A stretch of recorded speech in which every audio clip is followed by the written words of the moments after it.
परम सत्कारयोग सतगुरां दी साजी और नवाजी हुई साध संगत जीओ, आप माई भाई काफ़ी समय तो गुरमुख प्यारिਆਂ ਦੇ ਪਾਸੋਂ ਰੱਬੀ ਗੁਰਬਾਣੀ ਦੇ ਜਾਪ ਸਰਵਣ ਕਰਦੇ ਆ ਰਹੇ ਸੀ। आओ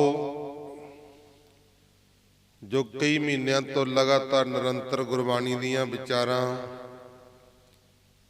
चलदियां आ रही ने, आओ सारे सरवण करिए गुरु नानक देव महाराज जी की कहंदे ने। आसा महला पहला गुरमत साची हुज्जत दूर, बहुत सियानप लागै तूर।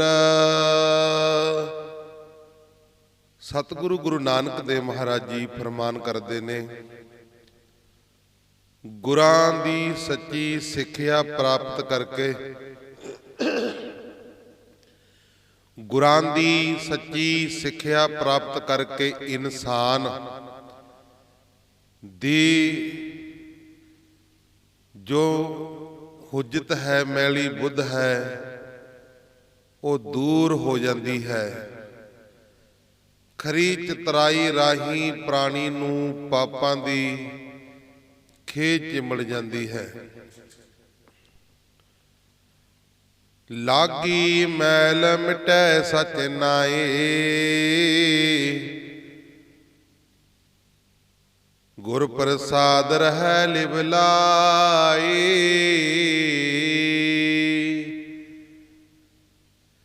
साहिब दे सच्चे नाम द्वारा लगी हुई खे, खे दा मतलब मिट्टी धूड़ लै जाती है। गुरां दी दया द्वारा जीव सतनाम दी प्रीत अंदर गच रहिंदा है हजूर हाजिर अरदास, दुख सुख सच करते प्रपास रहाओ। स्वामी हाजर नजर है, ओ वाहिगुरु परमेश्वर प्यारिओ हाजिर नजर है। वो दूर नहीं है, वो हुण भी साडे हाजिर नजर है। पर बिरले ने जिन्हां नूं हाजिर नजर दिसदा है।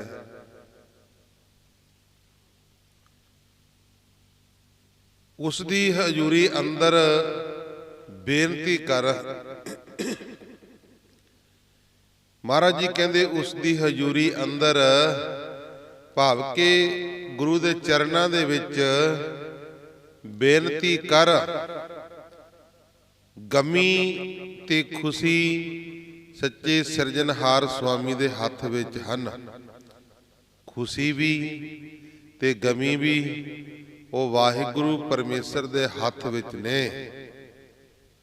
वो जिन्नू मर्जी खुशी दे सकदा, जिन्नू मर्जी गमी दे सकता है।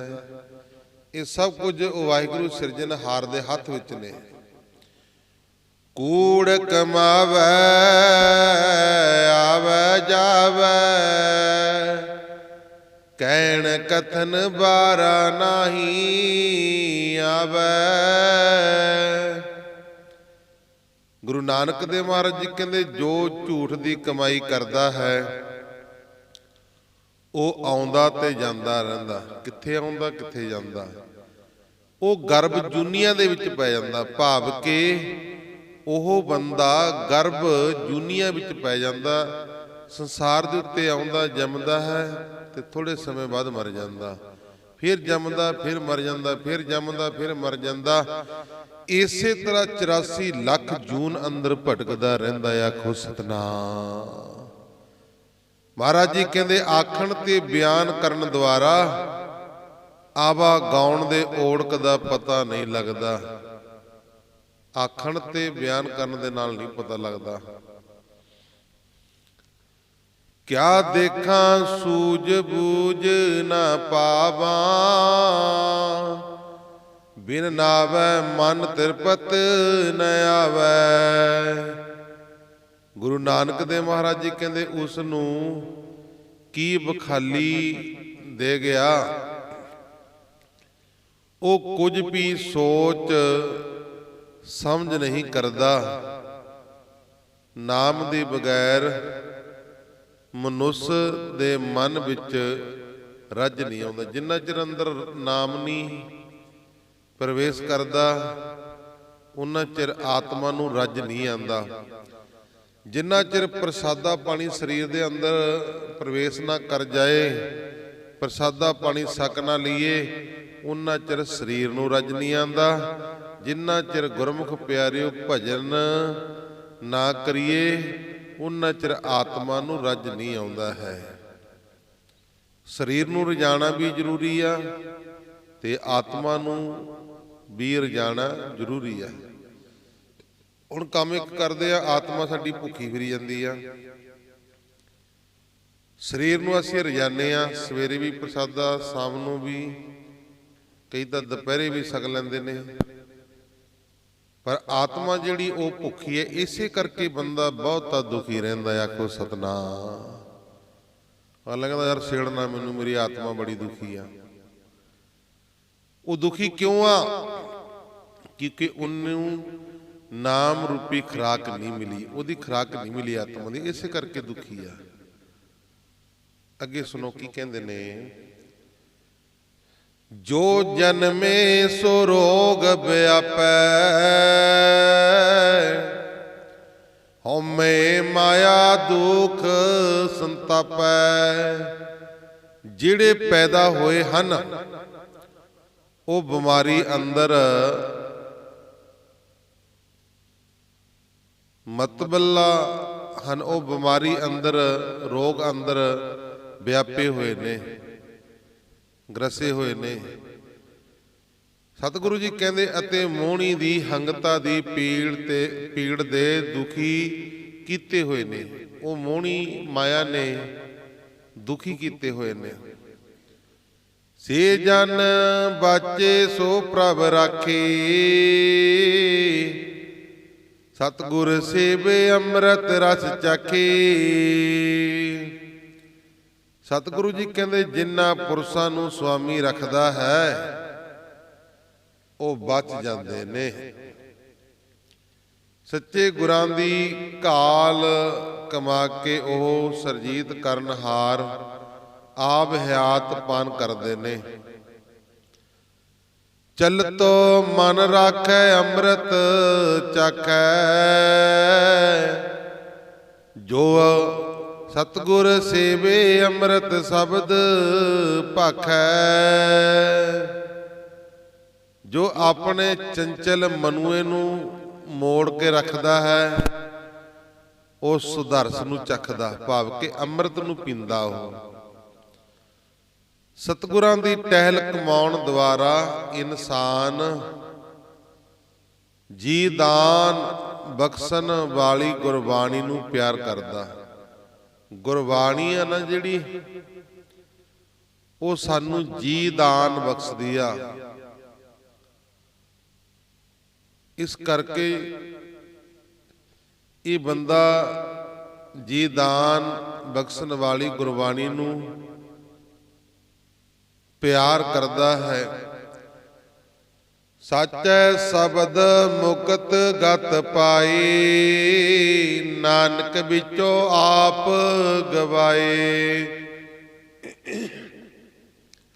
ਸੱਚੀ ਗੁਰਬਾਣੀ ਰਾਹੀਂ ਜੀਵ ਮੁਕਤੀ ਦੇ ਮਰਤਬੇ ਨੂੰ ਪ੍ਰਾਪਤ ਕਰ ਲੈਂਦਾ, ਮੁਕਤ ਹੋ ਜਾਂਦਾ ਗੁਰਬਾਣੀ ਦੇ ਰਾਹੀਂ। ਅਤੇ ਤਦ ਹੀ ਨਾਨਕ ਉਸ ਦੇ ਅੰਦਰੋਂ ਸਵੇ ਹੰਗਤਾ ਦੂਰ ਹੋ ਜਾਂਦੀ ਆ।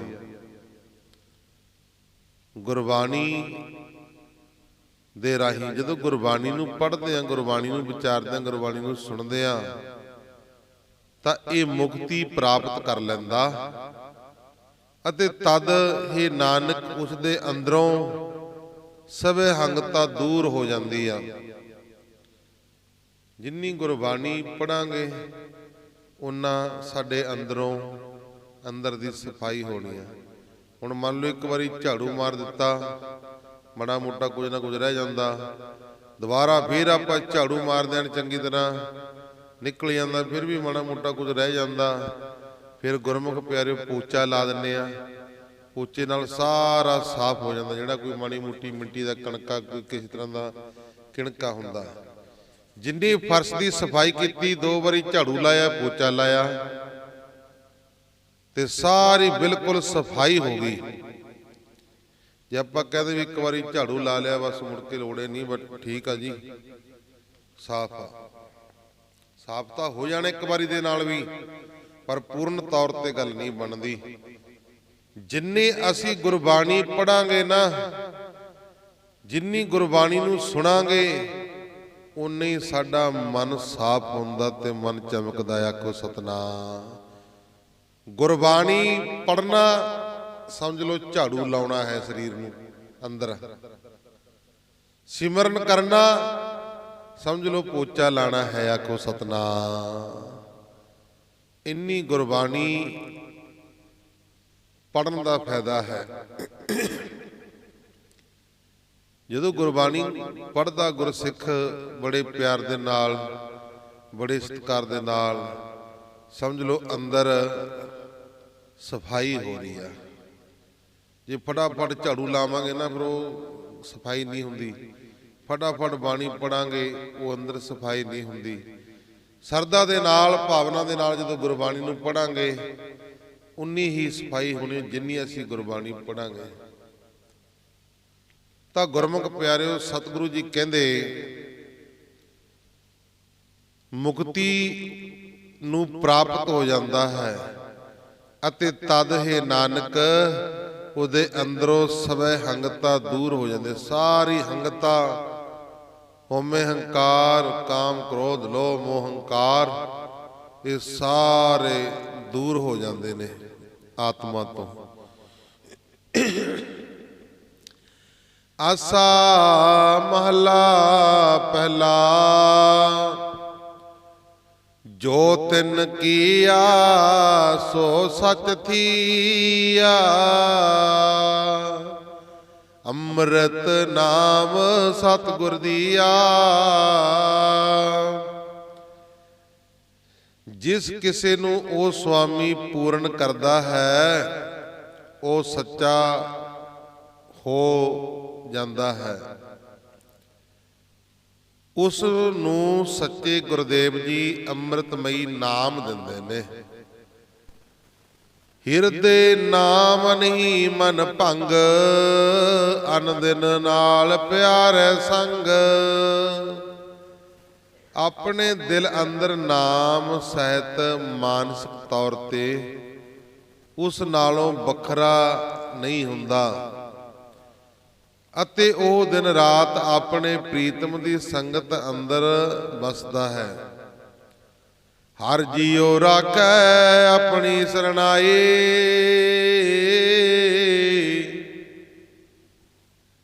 ਗੁਰ ਪ੍ਰਸਾਦੇ ਹਰ ਰਸ ਪਾਇਆ।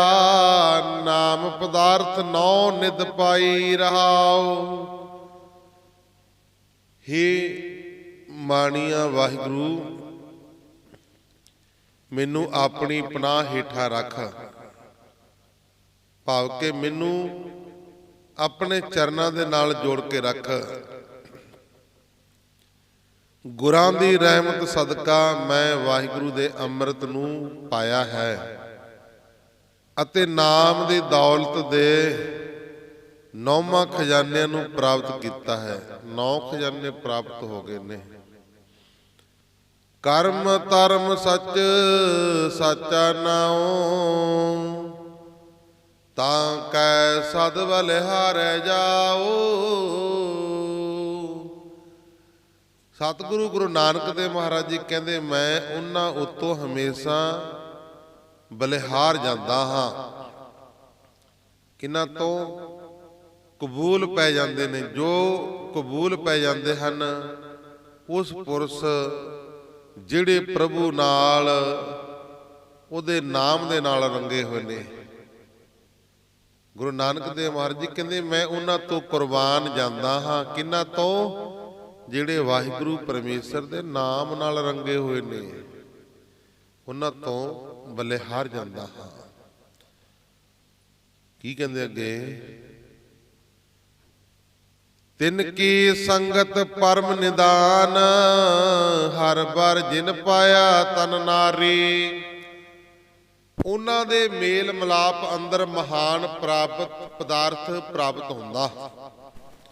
ਜਿਹੜੇ ਨਾਮ ਨਾਲ ਰੰਗੇ ਹੋਏ ਨੇ ਨਾ, ਸਿਮਰਨ ਕਰਨ ਵਾਲੇ ਨੇ, ਬੰਦਗੀ ਕਰਨ ਵਾਲੇ ਨੇ, ਤਾਂ ਗੁਰਮੁਖ ਪਿਆਰੇ ਜਿਹੜੇ ਉਹਨਾਂ ਨਾਲ ਮਿਲਾਪ ਰੱਖਦੇ ਨੇ, ਜਾਂ ਕਹਿ ਲਈ ਉਹਨਾਂ ਦੇ ਮਿਲਾਪ ਅੰਦਰ ਮਹਾਨ ਪਦਾਰਥ ਪ੍ਰਾਪਤ ਹੋ ਜਾਂਦਾ ਹੈ। ਮੁਬਾਰਕ ਹੈ ਉਹ ਪਤਨੀ ਜਿਸ ਨੂੰ ਵਾਹਿਗੁਰੂ ਆਪਣੇ ਪਤੀ ਵਜੋਂ ਪ੍ਰਾਪਤ ਹੋਇਆ ਹੈ। ਇੱਥੇ ਪਤਨੀ ਕਿਹਨੂੰ ਆਖਿਆ? ਆਤਮਾ ਨੂੰ। ਆਤਮਾ ਨੂੰ ਆਖਿਆ ਪਤਨੀ, ਤੇ ਪਤੀ ਉਹ ਵਾਹਿਗੁਰੂ ਪਰਮੇਸ਼ਰ ਨੂੰ। ਇਹ ਜਿਹੜੀ ਆਤਮਾ ਇਹ ਪ੍ਰਮਾਤਮਾ ਦੇ ਨਾਲ ਮਿਲ ਜਾਂਦੀ ਹੈ।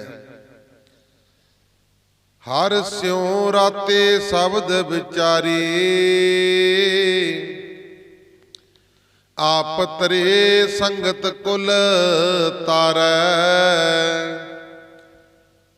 ਉਹ ਨਾਮ ਦਾ ਸਿਮਰਨ ਕਰਦੀ ਹੈ ਅਤੇ ਰੱਬ ਨਾਲ ਅਭੇਦ ਹੋ ਜਾਂਦੀ ਆ। ਉਹ ਪਰਮੇਸ਼ਰ ਦੇ ਨਾਲ ਅਭੇਦ ਹੋ ਜਾਂਦੀ ਹੈ। ਉਹ ਨਾ ਕੇਵਲ ਖੁਦ ਹੀ ਬੰਦ ਖਲਾਸ ਨਹੀਂ, ਸਗੋਂ ਸਭਨਾਂ ਨੂੰ ਵੀ ਪਾਰ ਕਰ ਦਿੰਦੀ। ਆਖੋ ਸਤਨਾਮ। ਆਪ ਤਰੈ ਸੰਗਤ ਕੁਲ ਤਾਰੈ। ਨਾਮ ਜਪਣ ਵਾਲੀਆਂ ਰੂਹਾਂ, ਬੰਦਗੀ ਕਰਨ ਵਾਲੀਆਂ ਰੂਹਾਂ ਆਪ ਤਰ ਜਾਂਦੀਆਂ ਨੇ, ਤੇ ਗੁਰਮੁਖ ਪਿਆਰੇ ਸੰਗਤਾਂ ਨੂੰ ਵੀ ਤਾਰ ਕੇ ਲੈ ਜਾਂਦੀਆਂ ਨੇ। ਆਖੋ ਸਤਨਾਮ। ਆਪ ਤਰ ਜਾਂਦੇ ਨੇ ਤੇ ਸੰਗਤਾਂ ਨੂੰ ਵੀ ਤਾਰ ਦਿੰਦੇ ਨੇ। ਜਿਹੜੇ ਉਹਨਾਂ ਦੀ ਸੰਗਤ ਕਰਦੇ ਨੇ ਉਹਨਾਂ ਨੂੰ ਵੀ ਤਾਰ ਦਿੰਦੇ ਨੇ। ਸਤਿਗੁਰ ਸੇਵ ਤਤ ਵਿਚਾਰੈ। ਉਹ ਸੱਚੇ ਗੁਰਾਂ ਦੀ ਕਾਲ ਕਮਾਉਂਦੀ ਹੈ ਅਤੇ ਅਸਲੀਅਤ ਨੂੰ ਸੋਚਦੀ ਸਮਝਦੀ ਹੈ। ਹਮਰੀ ਜਾਤ ਪਤ ਸਚ ਨਾਉ, ਕਰਮ ਧਰਮ ਸੰਜਮ ਸਤ ਪਾਓ। ਸਤਿਗੁਰੂ ਮਹਾਰਾਜ ਜੀ ਫਰਮਾਨ ਕਰਦੇ ਨੇ, ਕਹਿੰਦੇ ਸੱਚਾ ਨਾਮ ਮੇਰੀ ਜਾਤੀ ਤੇ ਇੱਜ਼ਤ ਹੈ। ਸੱਚਾ ਸੱਚ ਦਾ ਪਿਆਰ ਹੀ ਮੇਰੇ ਕਰਮ ਕਾਂਡ ਈਮਾਨ ਤੇ ਸਵੈ ਸਾਧਨਾ ਹੈ। ਨਾਨਕ ਬਖਸ਼ੇ ਪੂਸ ਨਾ ਹੋਏ, ਦੂਜਾ ਮਿਟੇ ਕੋ ਸੋਏ। ਨਾਨਕ ਜਿਸ ਨੂੰ ਸਾਹਿਬ ਮਾਫ ਕਰ ਦਿੰਦਾ ਹੈ, ਉਸ ਪਾਸੋਂ ਕੋਈ ਹਿਸਾਬ ਕਿਤਾਬ ਨਹੀਂ ਲੈ ਜਾਂਦਾ। ਜਿਹਨੂੰ ਵਾਹਿਗੁਰੂ ਪਰਮੇਸ਼ਰ ਮਾਫ ਕਰ ਦੇ, ਕੇਵਲ ਉਹ ਸੁਆਮੀ ਹੀ ਦਵੈਤ ਭਾਵ ਨੂੰ ਨਾਸ਼ ਕਰਦਾ। ਉਹ ਵਾਹਿਗੁਰੂ ਪਰਮੇਸ਼ਰ ਹੀ ਦਵੈਤ ਭਾਵ ਨੂੰ ਮਾਫ ਕਰਦਾ। ਉਹ ਕੱਲ ਵਾਹਿਗੁਰੂ ਪਰਮੇਸ਼ਰ ਹੀ ਮਾਫ ਕਰ ਦਿੰਦਾ ਹੈ। ਉਹ ਫਿਰ ਜਦੋਂ ਮਾਫ ਕਰਦਾ, ਫਿਰ ਕੋਈ ਹਿਸਾਬ ਕਿਤਾਬ ਨਹੀਂ ਦੇਖਦਾ ਹੈ। ਆਸਾ ਮਹਲਾ ਪਹਿਲਾ। ਇੱਕ ਆਵੇ ਇੱਕ ਜਾਵੇ ਆਏ, ਇੱਕ ਹਰ ਰਾਤੇ ਰਹੇ ਸਮਾਏ। ਮਹਾਰਾਜ ਜੀ ਕਹਿੰਦੇ ਕਈ ਜੰਮਦੇ ਹਨ ਤੇ ਕਈ ਜੰਮ ਕੇ ਮਰ ਜਾਂਦੇ ਹਨ।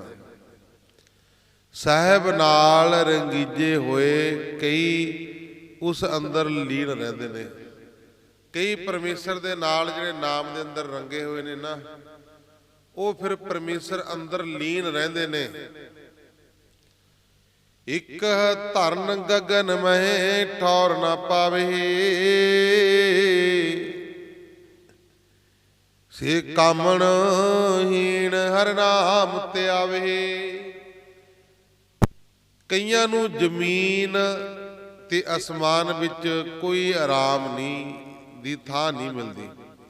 ਸਮਝੋ ਜਰਾ, ਗੁਰੂ ਨਾਨਕ ਦੇਵ ਮਹਾਰਾਜ ਜੀ ਕਹਿੰਦੇ ਕਈ ਐਸੇ ਨੇ, ਉਹਨਾਂ ਨੂੰ ਨਾ ਤਾਂ ਉੱਪਰ ਜਗ੍ਹਾ ਮਿਲਦੀ ਆ ਤੇ ਨਾ ਥੱਲੇ ਜਗ੍ਹਾ ਮਿਲਦੀ ਆ। ਐਸੇ ਨੇ ਕਈਆਂ ਨੂੰ ਆ ਧਰਤੀ ਦੇ ਉੱਤੇ ਵੀ ਜਗ੍ਹਾ ਨਹੀਂ ਮਿਲਦੀ ਤੇ ਗੁਰਮੁਖ ਪਿਆਰਿਓ ਅੱਗੇ ਵੀ ਜਗ੍ਹਾ ਨਹੀਂ ਮਿਲਦੀ ਕਈਆਂ ਨੂੰ। ਐਸੇ ਵੀ ਦੁਨੀਆ ਦੇ ਵਿੱਚ ਲੋਕ ਨੇ, ਉਹਨਾਂ ਨੂੰ ਗੁਰਮੁਖ ਪਿਆਰਿਓ ਨਰਕ ਵੀ ਨਹੀਂ ਕਹਿੰਦੇ ਚੱਲਦੇ। ਕਈ ਐਸੇ ਲੋਕ ਨੇ ਜਿਨ੍ਹਾਂ ਨੂੰ ਨਰਕ ਵੀ ਨਹੀਂ ਚੱਲਦੇ। ਤਾਂ ਗੁਰਮੁਖ ਪਿਆਰਿਓ, ਇੱਕ ਸੇਠ ਸੀ, ਬੜਾ ਸਾਹੂਕਾਰ ਸੀ। ਉਹ ਸੇਠ ਬੜਾ ਸਾਹੂਕਾਰ ਸੀ, ਬੜੀ ਧਨ ਦੌਲਤ, ਇੰਨੀ ਧਨ ਦੌਲਤ ਦੀ ਵੀ ਕਿ 7 ਪੀੜ੍ਹੀਆਂ ਵੀ ਬੈਠ ਕੇ ਖਾਈ ਜਾਂਦੀਆਂ ਤਾਂ ਵੀ ਮੁੱਕਦਾ ਨਾ ਸੀ। ਸੇਠ ਦੇ 4 ਪੁੱਤਰ ਸਨ। ਤਾਂ ਗੁਰਮੁਖ ਪਿਆਰਿਓ, ਅਚਨ ਚੇਤ ਇੱਕ ਦਿਨ ਫਿਰਦੇ ਫਰਾਂਦੇ ਰੱਬ ਦੇ ਪਿਆਰੇ ਸਾਧੂ ਸੰਤ ਮਹਾਂਪੁਰਖ ਉਹ ਸੇਠ ਦੇ ਕੋਲ ਪਹੁੰਚ ਗਏ। ਪਹੁੰਚੇ ਹੋਏ ਗੱਲਾਂ ਬਾਤਾਂ ਸ਼ੁਰੂ ਹੋ ਗਈਆਂ। ਹੁਣ ਰੱਬ ਦੇ ਪਿਆਰੇ ਦੀ ਜਿਹੜੀਆਂ ਗੱਲਾਂ ਨੇ, ਉਹਨਾਂ ਤਾਂ ਰੱਬ ਦੀਆਂ ਗੱਲਾਂ ਕਰਨੀਆਂ ਨੇ। ਦੁਨਿਆਵੀ ਬੰਦੇ ਦੁਨਿਆਵੀ ਗੱਲਾਂ ਕਰਨਗੇ। ਬੈਠੇ ਹੋਏ ਉਹ ਮਹਾਤਮਾ ਜੀ ਕਹਿਣ ਲੱਗੇ, ਸੇਠ ਜੀ ਕੋਈ ਪੁੰਨ ਦਾਨ ਵੀ ਕਰਦੇ ਹੁੰਦੇ ਹੋ, ਭਜਨ ਵੀ ਕਰਦੇ ਹੁੰਦੇ ਕਿ ਨਹੀਂ? ਕਹਿੰਦਾ ਜੀ ਭਜਨ ਕਾਹਦੇ ਵਾਸਤੇ ਕਰਨਾ, ਪੁੰਨ ਦਾਨ ਕਾਹਦੇ ਵਾਸਤੇ ਕਰਨਾ? ਵਾਹਿਗੁਰੂ ਪਰਮੇਸ਼ਰ ਨੇ ਇੰਨਾ ਦਿੱਤਾ ਹੋਇਆ ਕਿ 7 ਪੀੜ੍ਹੀਆਂ ਜੇ ਕੋਈ ਕੰਮ ਨਾ ਕਰੇ ਭੁੱਖਾ ਨਹੀਂ ਮਰਦਾ। ਆਖੋ ਸਤਨਾਮ। ਮੇਰੇ ਪੁੱਤਰ ਬੜੇ ਲਾਇਕ ਨੇ, 4 ਪੁੱਤਰ ਨੇ, ਬੜੇ ਲਾਇਕ ਨੇ, ਬਹੁਤ ਵਧੀਆ ਨੇ, ਲਾਇਕ ਨੇ। ਸੇਠ ਨੇ ਇਹ ਕਿਹਾ। ਮਹਾਂਪੁਰਖ ਕਹਿੰਦੇ, ਗੁਰੂ ਦੀ ਬਾਣੀ ਕਹਿੰਦੀ ਹੈ, ਜਹ ਮਾਤ ਪਿਤਾ ਸੁਤ ਮੀਤ ਨਾ ਭਾਈ, ਮਨ ਉਹਾ ਨਾਮ ਤੇਰਾ ਸੰਗ ਸਹਾਈ। ਕਹਿੰਦੇ ਸੇਠ ਜੀ, ਜਦੋਂ ਆ ਲੋਕ ਤੋਂ ਪਰਲੋਕ ਨੂੰ ਜਾਵਾਂਗੇ ਨਾ, ਗੁਰੂ ਅਰਜਨ ਦੇਵ ਮਹਾਰਾਜ ਜੀ ਕਹਿੰਦੇ ਨੇ, ਨਾ ਮਾਤਾ ਨੇ, ਨਾ ਪਿਤਾ ਨੇ, ਨਾ ਭੈਣ ਭਾਈਆਂ ਨੇ, ਨਾ ਪੁੱਤਰਾਂ ਨੇ, ਨਾ ਘਰ ਵਾਲੀ ਨੇ, ਕਿਸੇ ਨੇ ਵੀ ਸਹਾਇਤਾ ਨਹੀਂ ਕਰਨੀ। ਆਖੋ ਸਤਨਾਮ। ਇਨ੍ਹਾਂ ਵਿੱਚੋਂ ਕਿਸੇ ਨੇ ਵੀ ਤੇਰੇ ਨਾਲ ਨਹੀਂ ਜਾਣਾ। ਇੱਥੇ ਆ ਜਿਹੜਾ ਸੰਸਾਰ ਦੇ ਵਿੱਚ ਜੋ ਕੁਝ ਹੈ, ਠੀਕ ਹੈ, ਇੱਥੇ ਸਤਿਕਾਰ ਕਰਦੇ ਨੇ, ਕਰਨਾ ਵੀ ਚਾਹੀਦਾ, ਪਰ ਅੱਗੇ ਨਹੀਂ ਇਹਨਾਂ ਨੇ ਤੇਰਾ ਸਾਥ ਨਿਭਾਣਾ। ਭਜਨ ਕਰਿਆ ਕਰੋ, ਬੰਦਗੀ ਕਰਿਆ ਕਰੋ, ਸਿਮਰਨ ਕਰਿਆ ਕਰੋ। ਕਹਿਣ ਲੱਗਾ ਜੀ ਮੈਨੂੰ ਕੀ ਲੋੜ ਪਈ ਆ ਸਿਮਰਨ ਕਰਨ ਦੀ, ਬਹੁਤ ਕੁਝ ਦਿੱਤਾ ਹੈ ਰੱਬ ਦਾ। ਕਈ ਇਸੇ ਕਰਕੇ ਨਹੀਂ ਸਿਮਰਨ ਕਰਦੇ ਵੀ ਆਪਾਂ ਨੂੰ ਕੀ ਲੋੜ ਆ ਸਿਮਰਨ ਕਰਨ ਦੀ, ਬਥੇਰਾ ਕੁਝ ਦਿੱਤਾ ਹੋਇਆ ਰੱਬ ਨੇ। ਬੜੀ ਜ਼ਮੀਨ ਜਾਇਦਾਦ ਹੈ, ਬੜੀ ਮਾਇਆ ਹੈ, ਲੋੜ ਹੀ ਨਹੀਂ ਆਪਾਂ ਨੂੰ ਕੀ। ਵਾਹਿਗੁਰੂ ਕੋਲ ਤਾਂ ਕਹਿੰਦੇ ਉਹ ਜਾਂਦੇ ਨੇ ਜਿਹੜੇ ਕੁਝ ਮੰਗਦੇ ਨੇ। ਤਾਂ ਗੁਰਮੁਖ ਪਿਆਰਿਓ, ਸਮਾਂ ਲੰਘਿਆ, ਸਮਾਂ ਕਿਸੇ ਦੀ ਲਿਹਾਜ਼ ਨਹੀਂ ਕਰਦਾ, ਸਮਾਂ ਆਪਣੀ ਰਫ਼ਤਾਰ ਤੁਰਿਆ ਜਾਂਦਾ। ਕਈ ਕਹਿਣਗੇ, ਜੇ ਪੁੱਛੋ ਕੀ ਕਰਦੇ ਹੋ ਭਾਈ, ਬਸ ਕਰਨਾ ਕੀ ਹੈ ਜੀ, ਸਮਾਂ ਪਾਸ ਕਰ ਰਹੇ ਆ। ਉਹ ਗੁਰਮੁਖ ਪਿਆਰਿਆ, ਤੂੰ ਸਮੇਂ ਨੂੰ ਕੀ ਪਾਸ ਕਰੇਗਾ? ਸਮਾਂ ਤਾਂ ਤੈਨੂੰ ਪਾਸ ਕਰਦਾ ਜਾ ਰਿਹਾ। ਆਖੋ ਸਤਨਾਮ। ਤੂੰ ਸਮੇਂ ਨੂੰ ਕੀ ਪਾਸ ਕਰੇਗਾ? ਬੰਦਾ ਬੈਠਾ, ਸਮਾਂ ਲੰਘ ਜਾਂਦਾ, ਦੇਖਦਾ ਵੀ 2 ਵੱਜ ਗਏ, 3 ਵੱਜ ਗਏ, 4 ਵੱਜ ਗਏ, ਸਮਾਂ ਨਹੀਂ ਖੜਦਾ, ਸਮਾਂ ਨਹੀਂ ਕਿਸੇ ਦੀ ਲਿਹਾਜ਼ ਕਰਦਾ। ਉਹਨੇ ਤਾਂ ਆਪਣੀ ਰਫ਼ਤਾਰ ਤੁਰਿਆ ਹੀ ਜਾਣਾ। ਆਖੋ ਸਤਨਾਮ। ਸਮਾਂ ਲੰਘਦਾ ਗਿਆ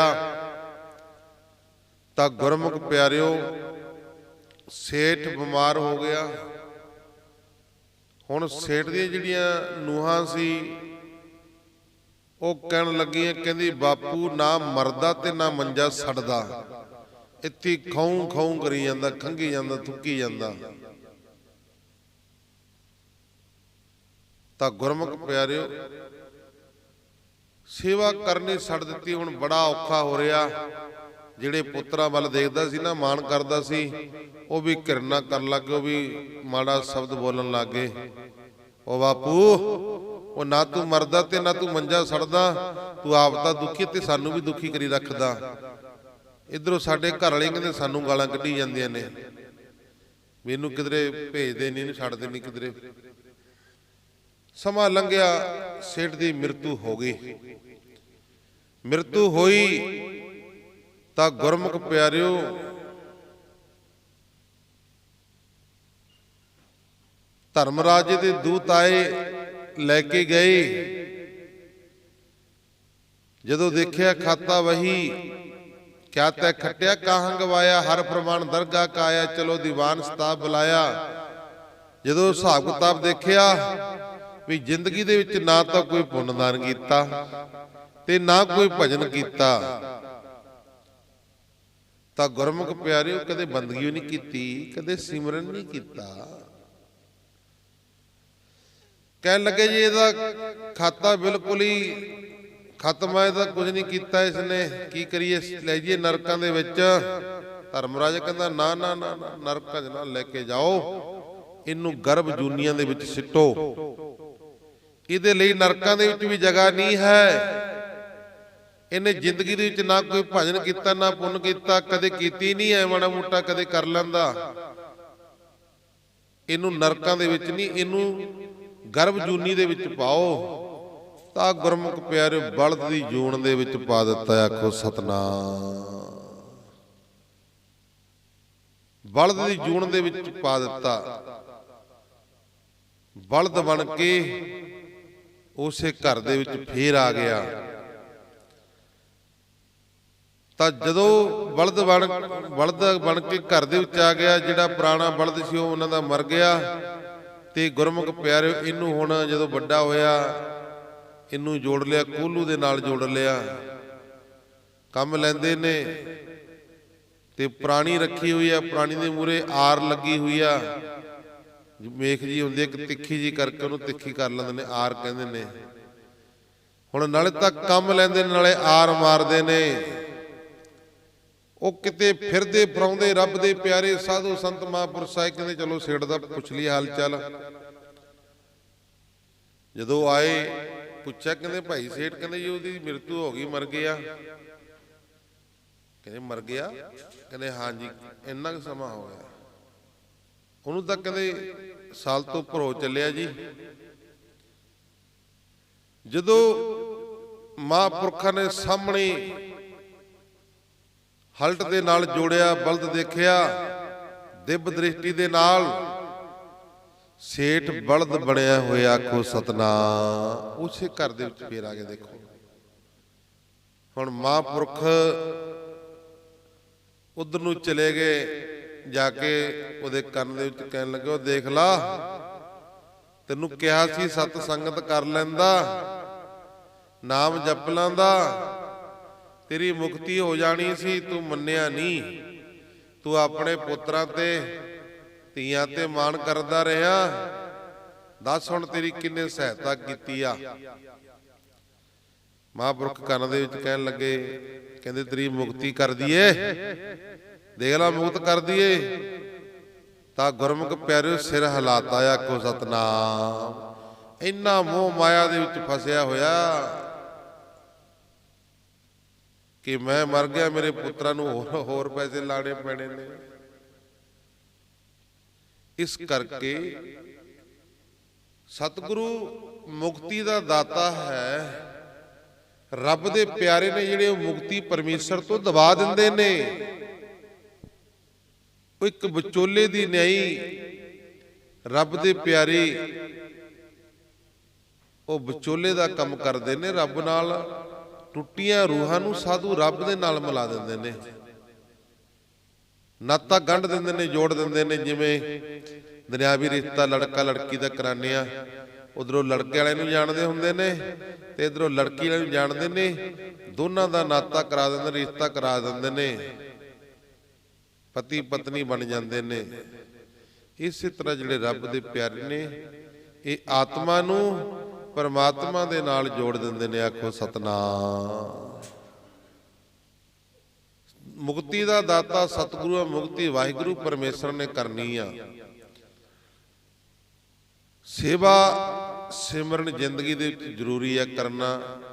ਜਿੰਨਾ ਵੀ ਸਮਾਂ ਮਿਲੇ ਸੇਵਾ ਕਰਨੀ ਚਾਹੀਦੀ ਆ। ਜਿੰਨਾ ਵੀ ਸਮਾਂ ਮਿਲੇ ਵਾਹਿਗੁਰੂ ਪਰਮੇਸ਼ਰ ਦੇ ਨਾਮ ਦਾ ਸਿਮਰਨ ਕਰਨਾ ਚਾਹੀਦਾ, ਬੰਦਗੀ ਕਰਨਾ ਚਾਹੀਦਾ। ਜਿਹੜਾ ਅੰਦਰੋਂ ਮਨ ਆ ਨਾ, ਇਹ ਗੁਰਮੁਖ ਪਿਆਰਿਓ ਸਾਫ਼ ਹੋ ਜਾਂਦਾ ਹੈ। ਵਿਚਾਰ ਚੱਲ ਰਹੀ ਸੀ, ਕਈਆਂ ਨੂੰ ਜ਼ਮੀਨ ਤੇ ਅਸਮਾਨ ਵਿੱਚ ਕੋਈ ਆਰਾਮ ਦੀ ਜਗ੍ਹਾ ਨਹੀਂ ਮਿਲਦੀ। ਉਹ ਨਿਕੰਮੇ ਵਾਹਿਗੁਰੂ ਦੇ ਨਾਮ ਦਾ ਸਿਮਰਨ ਨਹੀਂ ਕਰਦੇ।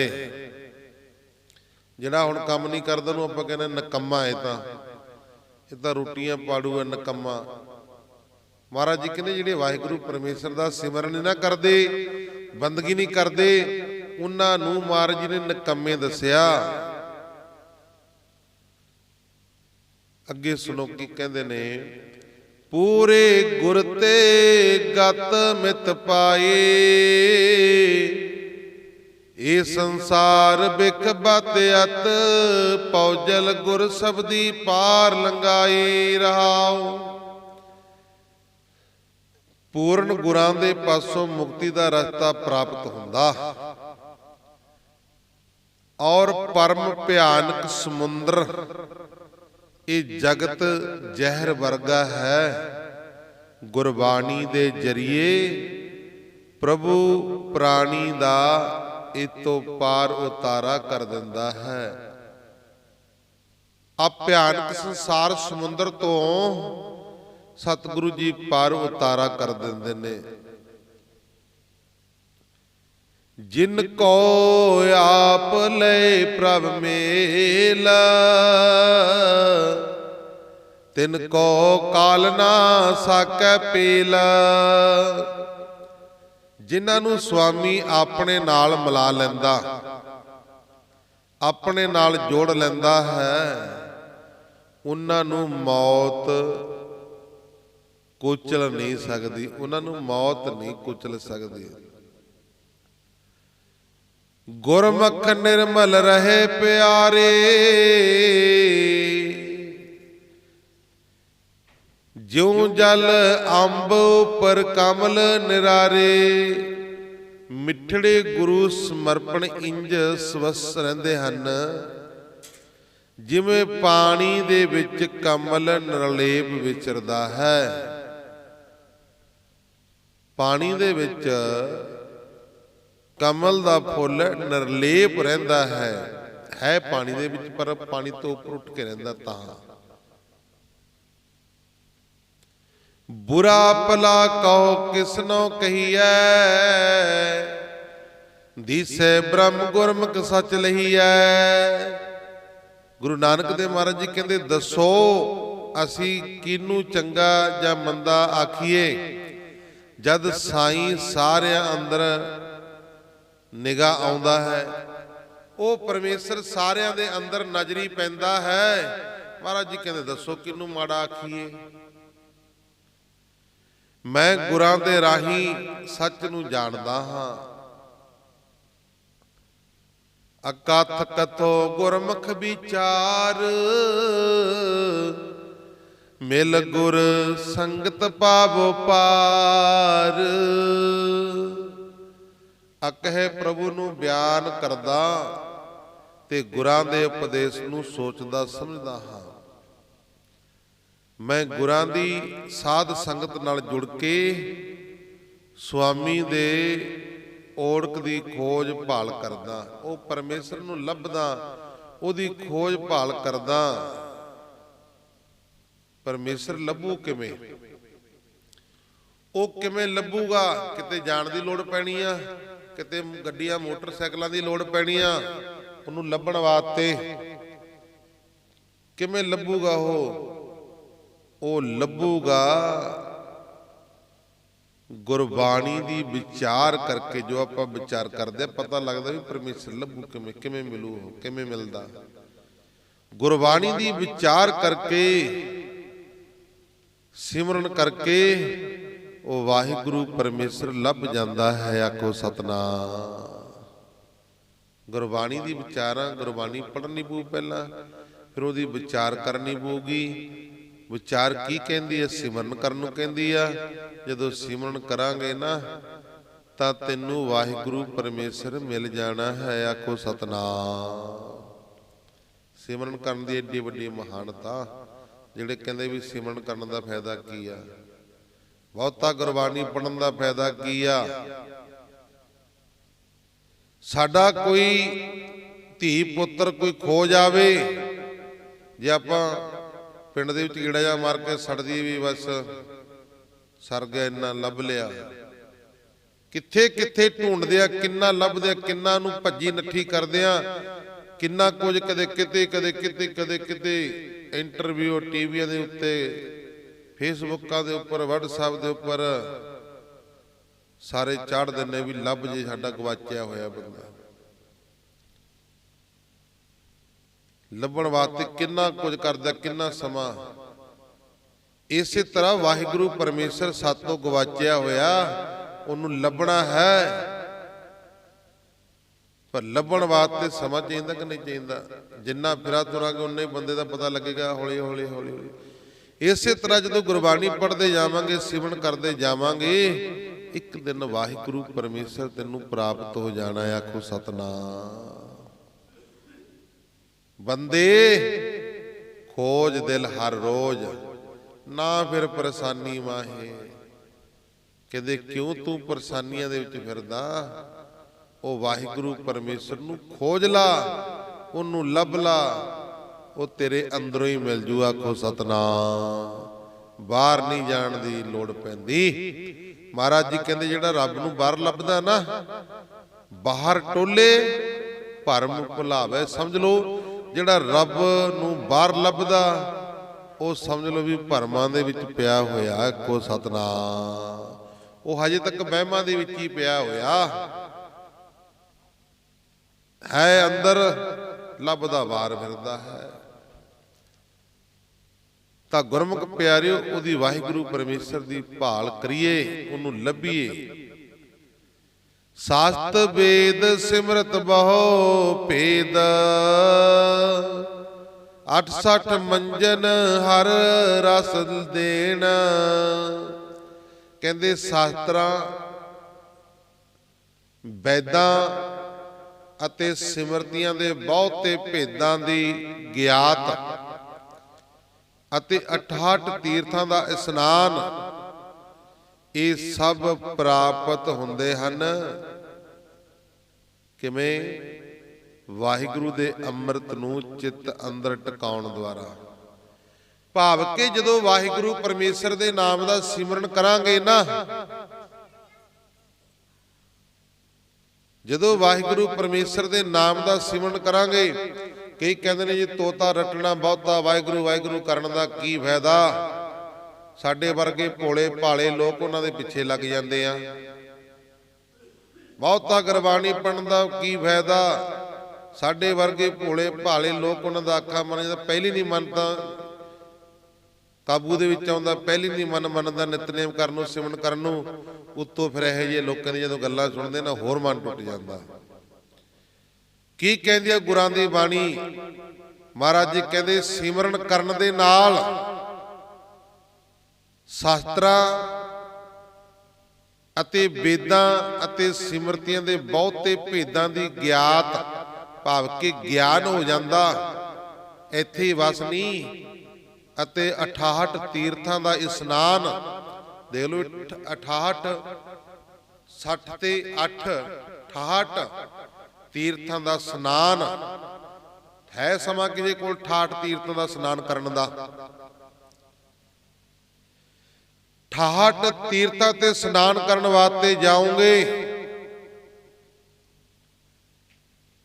पहली गल तो जे मन लीए भी ठाठ तीर्थ ते स्नान करने वास्ते जावांगे, जे 1000 रुपये भी ला के चलीए तो 68,000 रुपया हो। कौन लाऊगा 68,000 रुपया?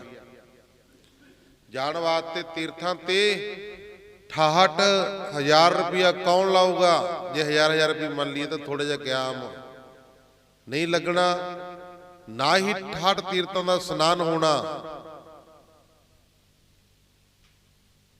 महाराज जी कहने लगे, गुरु नानक देव महाराज जी कहते, गुरसिखा जे तू 68 तीर्थों का स्नान चाहता है, तू शास्त्रां वेदां सिमरतियां दे भेदां नूं जानना चाहता, ज्ञान चाहता है, महाराज जी कहते वाहिगुरु परमेश्वर दे नाम दा सिमरन कर ला। जब तू वाहिगुरु परमेश्वर दे नाम दा सिमरन करेगा ना, वाहिगुरु वाहिगुरु वाहिगुरु वाहिगुरु, जदों तू वाहिगुरु वाहिगुरु परमेश्वर दे नाम दा सिमरन करेगा, तेनू 68 तीर्थां दे इस्नानां दा फल घर बैठे नूं मिल जाना। आखो सतनाम।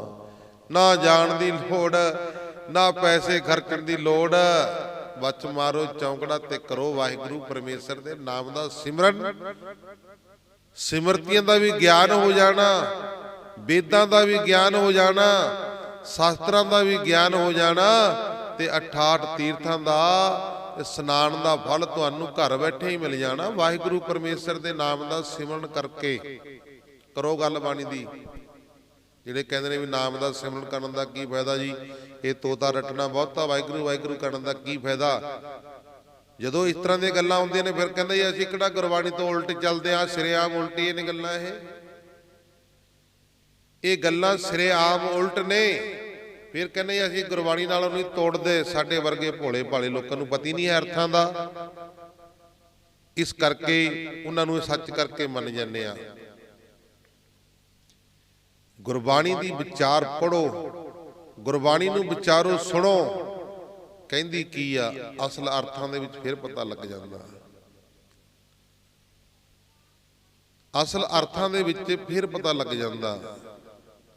ਮੈਨੂੰ ਇੱਕ ਕਹਿਣ ਲੱਗਾ ਜੀ, ਕਹਿੰਦਾ ਵੀ ਜਿੰਨੇ ਵੀ ਸਾਧੂ ਸੰਤ ਨੇ ਜੀ, ਵੀ ਕਈਆਂ ਦੇ ਵਿਚਾਰ ਵੱਖਰੇ ਵੱਖਰੇ ਹੁੰਦੇ ਨੇ, ਵੀ ਸਾਰੇ ਗੁਰੂ ਦੇ ਸਿੱਖ ਨੇ ਇੱਕ ਵਿਚਾਰ ਹੋਣੇ ਚਾਹੀਦੇ ਨੇ ਸਾਰਿਆਂ ਦੇ। ਸੁਣੋ ਧਿਆਨ ਦੇ ਨਾਲ, ਜਿਹੜੇ ਗੁਰਮੁਖ ਪਿਆਰਿਓ ਗੁਰਬਾਣੀ ਦਾ ਪ੍ਰਚਾਰ ਕਰਦੇ, ਨਿਰੋਲ ਗੁਰਬਾਣੀ ਦੀਆਂ ਵਿਚਾਰਾਂ ਕਰਦੇ ਨੇ, ਤੁਸੀਂ ਉਹਨਾਂ ਦੇ ਜਦ ਮਰਜ਼ੀ ਵਿਚਾਰਾਂ ਸੁਣ ਲਿਓ, ਉਹਨਾਂ ਦੀਆਂ ਵਿਚਾਰਾਂ ਇੱਕੇ ਹੋਣਗੇ, ਇੱਕੇ ਨਿਸ਼ਾਨਾ ਹੋਊਗਾ। ਜਿਹੜੇ ਕਹਿੰਦੇ ਨੇ ਵੀ ਮੇਰਾ ਮੰਨਣਾ ਜੀ, ਮੇਰਾ ਕਹਿਣਾ, ਉਹਨਾਂ ਦੀਆਂ ਵਿਚਾਰਾਂ ਫਿਰ ਆਮ ਨਾਲੋਂ ਬਦਲੀਆਂ ਹੁੰਦੀਆਂ ਨੇ। ਉਹਦੀਆਂ ਆਪਣੀਆਂ ਮੰਨਦੀਆਂ ਹੋ ਗਈਆਂ ਨਾ, ਕਿੱਥੇ ਗੁਰਮਤ ਕਿੱਥੇ ਮਨਮਤ। ਗੁਰਮਤ ਤੇ ਮਨਮਤ ਦਾ ਮੇਲ ਨਹੀਂ ਹੈ।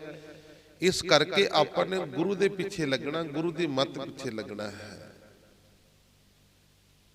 ਆਓ ਲਾਸਟ ਪੰਕਤੀਆਂ ਸੁਣੋ ਫਿਰ ਕੀ ਕਹਿੰਦੇ ਨੇ। ਗੁਰਮੁਖ ਨਿਰਮਲ ਮੈਲ ਨ ਲਾਗੈ, ਨਾਨਕ ਹਿਰਦੈ ਨਾਮ ਵੱਡੈ ਤੁਰ ਭਾਗੈ। ਗੁਰਮੁਖ ਨਿਰਮਲ ਮੈਲ ਨ ਲਾਗੈ, ਨਾਨਕ ਹਿਰਦੈ ਨਾਮ ਵੱਡੇ ਤੁਰ ਭਾਗੈ।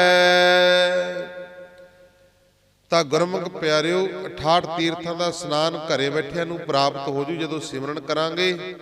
ਮਹਾਰਾਜ ਜੀ ਕਹਿੰਦੇ ਪਵਿੱਤਰ ਹਨ ਉਹ ਸਮਰਪਣ ਸਿੱਖ। ਸਮਰਪਣ ਭਾਵ ਕੇ ਗੁਰਮੁਖ, ਉਹ ਗੁਰਮੁਖ ਸਿੱਖ ਪਵਿੱਤਰ ਹਨ, ਉਹਨਾਂ ਨੂੰ ਕੋਈ ਮੈਲ ਨਹੀਂ ਚਿੰਮਣ ਦੇ। ਆਖੋ ਸਤਨਾਮ। ਹੁਣ ਆ ਦੱਸ ਦਿਓ ਮੈਨੂੰ ਦੁਨਿਆਵੀ ਗੱਲ, ਮਾਈਆਂ ਕੱਪੜੇ ਧੋਂਦੀ ਨੇ ਰੋਜ਼, ਜਿਹੜਾ ਕੱਪੜਾ ਰੋਜ਼ ਧੋਤਾ ਜਾਂਦਾ ਸ਼ਾਮ ਸਵੇਰੇ, ਉਹਨੂੰ ਮੈਲ ਚਿੰਮੜ ਜੂ ਕਿਤੇ?